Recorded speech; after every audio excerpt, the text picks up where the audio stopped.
Gerbėmiai svečiai, garbus miškų savininkai. Valstybinės miškų tarnybos kolektyvo, jos direktoriaus, daktaro Zolobo vardu sveikinu Jūs su nuostabia švente.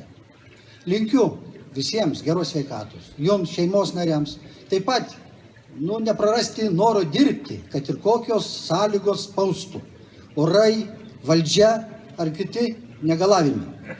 Valstybinė miškų tarnyba ir jos kontrolierių korpusas pasiryžę ir toliau Jums padėti tvarkingai atkurti miškus, tvarkingai juos saugoti ir racionaliai naudoti.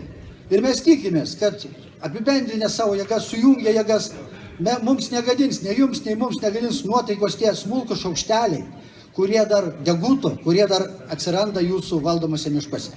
Ir visi Lietuvos žmonės ir toliau Jūs gerbs, mylės kaip iki šiolai. Tad gerų švenčių, gero vakaro.